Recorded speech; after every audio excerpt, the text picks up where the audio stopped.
Alright guys, so a few things off camera, of course. I figured out a lot of problems. So one, the MSATA that I had put in here originally was actually malfunctioning. So I put it aside for now until we test and see that in a different thing. But anyway, I upgraded to 16 gigs of RAM. And I now, after re-imaging, now that was another thing I want to talk about. Imaging. Oh boy, did I have fun with that. So I thought there was something wrong with this 512 that I had made with the SaberNet case. It's all aluminum. It's really nice, and I love how small it is. But it wasn't that. I was using Rufus, and honestly, I never had a big issue with Rufus before, but it kept coming up saying there was some sort of an error on the system. So after re-imaging it a couple times, thinking there was something wrong, imaging on a different drive, even on the main drive, I imaged it, and it kept giving me the same error. Sometimes it booted up, sometimes it wouldn't, and then when it did, it said that there was a problem with the image, so I couldn't write it to the drive.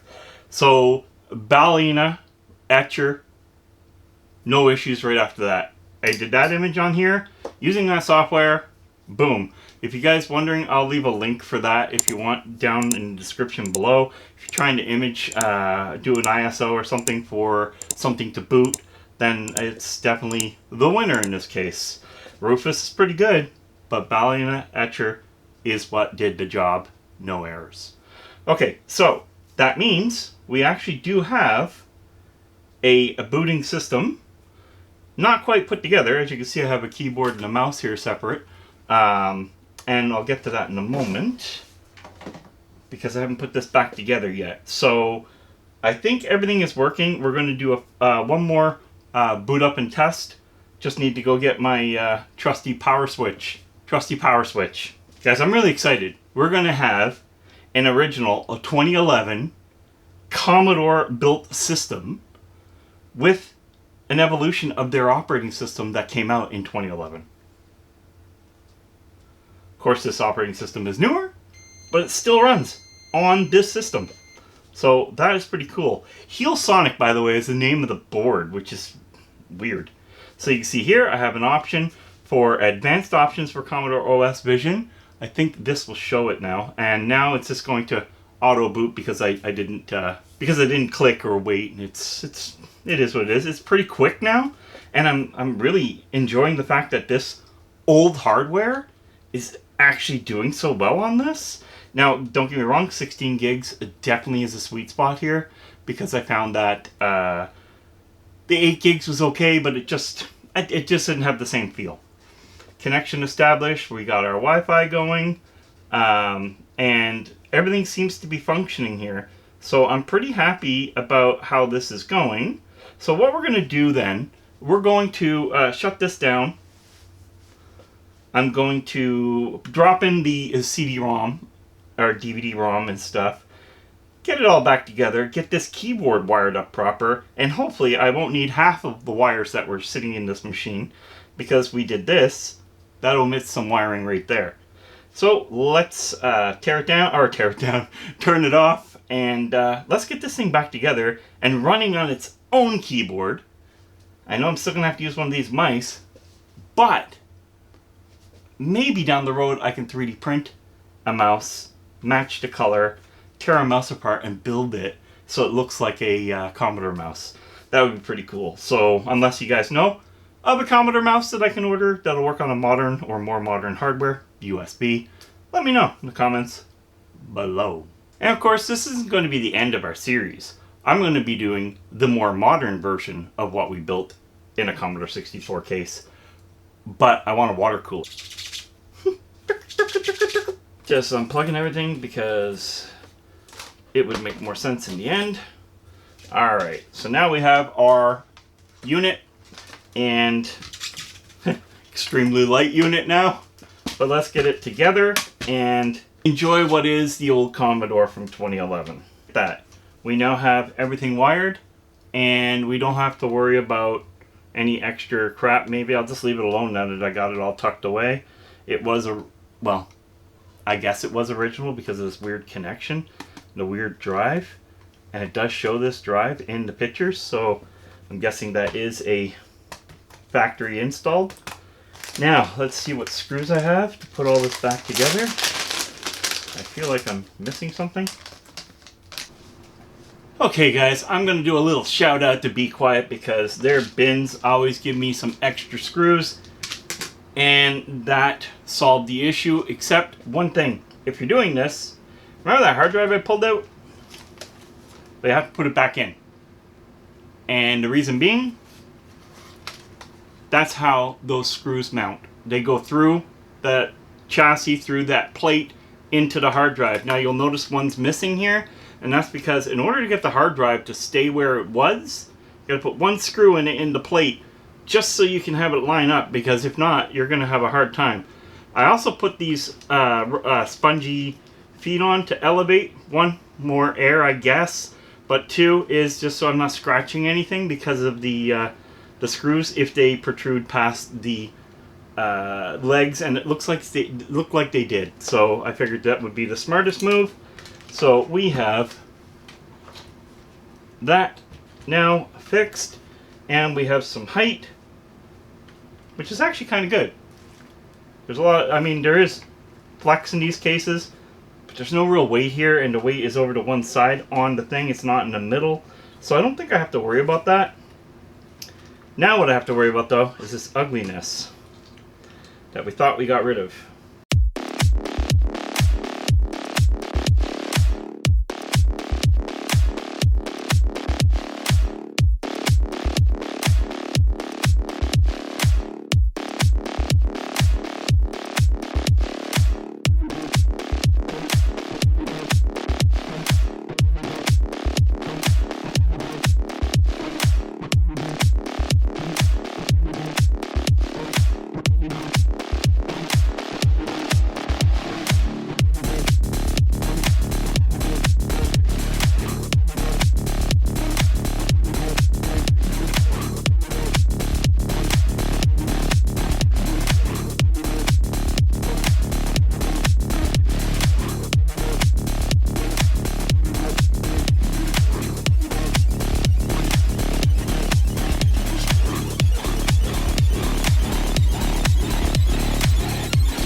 It's another day now, and I'm really upset, and that is because, well, I'm pretty sure it was me. Maybe it didn't work from the beginning, I don't know, but at this point I'm gonna say I damaged it, and been using other keyboards, of course, to get the job done. It is very sad, but I'm going to put it back together because there are a bunch of things I was going to do, as you can see, like when I take this and I put it here. This keyboard here literally would be what I would call a drop-in, except for the fact, and it lights up too, so it's kind of nice, except for the fact that I would have to do a bit of cutting to the case. And I don't want to do that because this is an original 2011 Commodore. Being an original 2011 Commodore that I have all the box and everything for, to me it feels a bit collectible because it's not a remake. It's not a a product of someone that isn't Commodore, like the My Retro Computer, which by the way does not exist anymore. I only found that out last night when I was trying to look for a replacement keyboard, and that is because they're all married into Commodore.net now. So it's all part of Commodore. So what I'm going to do, I'm going to hook up the power back. I'm not going to hook up the keyboard because, well, the keyboard is kind of smoked. I kind of at one point smelt the smoke, so I'm not going to deny that it didn't happen because I'm pretty sure it happened under my watch, and that is very sad. So we're going to hook up, which I believe was the white. No, I think it was the blue one. Now I can't remember, but we're going to go with it's the blue one. Find out right now. And it was the blue one. Okay, so now we're going to try and put this back together. without pinching any wires. That is the key. Alright, so that's back together.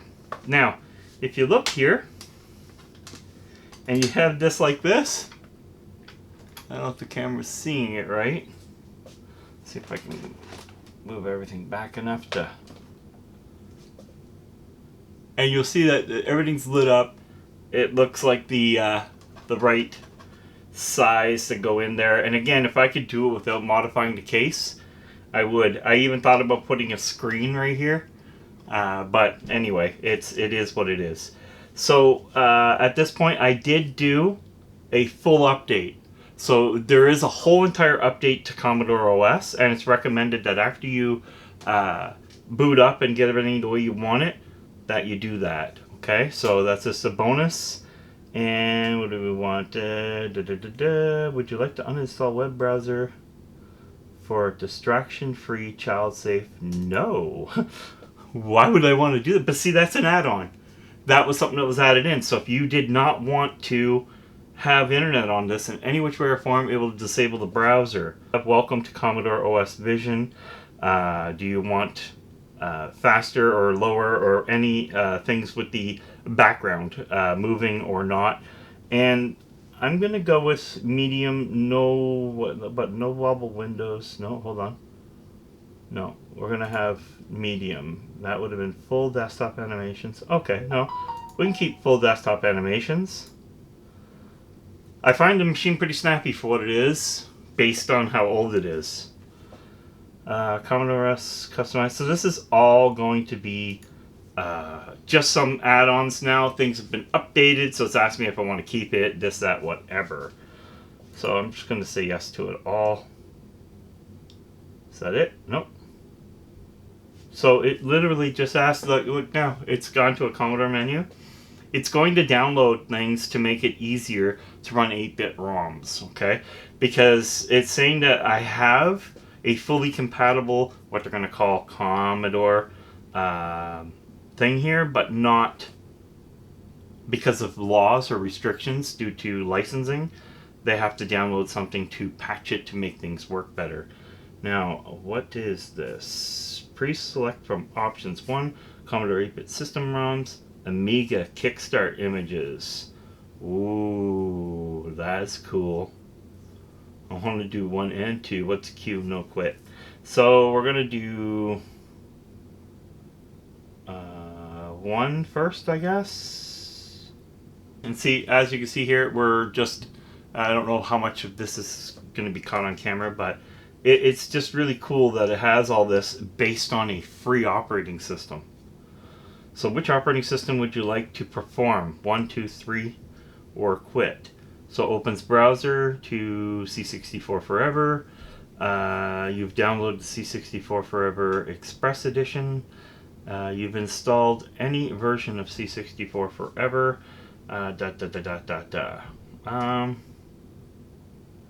Okay, successfully downloaded. Boom. Create and play. Not gonna bother. So guys, if you have any good ideas about how I can replace this keyboard, one of my buddies said to just use an original, buy the USB adapter kit. It's not cheap by any means, but it is an option. I don't think this is much different than the My Retro PC. I don't think most of this is much different. In fact, I would think the My Retro computer basically used the plans and everything for this to build the ones they have, as it does seem very, and I mean very close. And I will do another video too where we can play with the operating system and everything. I don't know if we'll do it with this one.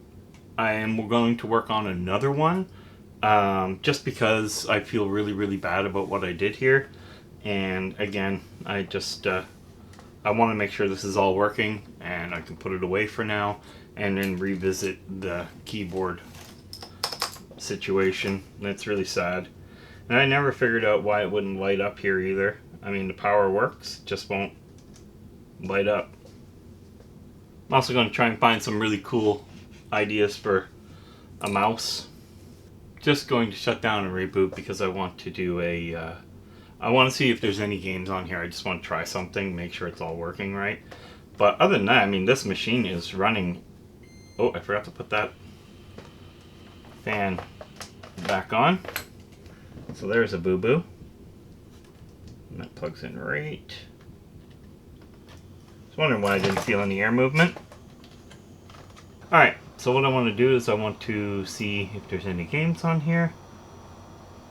Just to see what you get when you do this. What's graphics going to do? Oh, look at that. Commodore emulators. And I would like to try an Amiga one and see if there's any Amiga games. Oh, I have an S problem. So this keyboard would have been a bad one for this. It won't type A, S. Oh, now it's typing something, but it's like all characters. It's funny because if I do something else, those keys work. Huh. That's hilarious. Okay, I'm just gonna have to end this at this point, and let me know, guys, in the comments below. Do you want to see this thing get finished? I would love to know your thoughts about that. And what do you think? I mean, this is the Commodore from CommodoreUSA.com in 2011, and it was real. This was real. This was a machine built by them, and this is exactly what it was. There's no new hardware in here. It is the same motherboard and everything that came from them. Everything in this is factory except the MSATA, which were options back then, but that's been changed, and I upgraded the RAM from 8 gigs to 16 gigs, which makes a huge difference on the system. Other than that, I food-barbed the keyboard. That is my bad, and I have to live with that right now until we can fix it, because that is actually a sad thing. I don't know if you guys know how to repair them, if anybody knows how to repair this keyboard, if there's a spot on the motherboard or anything, the board for the keyboard, or the whatever you call it. Let me know and I will resolder something or fix it, or give me an idea or an indication of where I should look. I kind of got a feel that I would look somewhere over here. I believe there's a lot of traces and controllers in the gap here, and maybe there's something on the other side that I can't see. Maybe a fuse or whatever had popped. Then this is not so bad. I can fix that, and I will take a look at that. And if you guys want to see a video on that, let me know. I'll show a teardown, pulling apart the keyboard or whatever, and see if I can make any or anything work properly. Okay, guys, I hope you're enjoying the craziness that I'm trying to do and blow up. But we're going to move on now, and we're going to get something else done. And we're not done with the C64 series by any means. I even have an Amiga 500, A500 that I got to do a rebuild on, the one that was smashed in the bin a while ago. So we got a lot going on, and we're going to see a lot more Commodore, Tandy, vintage computers on this channel. So that is where I was headed in the beginning, being the last Game Hunter, and that is where we're still headed. I still will be doing new, of course, but that is the future of the channel, and I want my channel to be what I want it to be, so I continue having fun. Game over.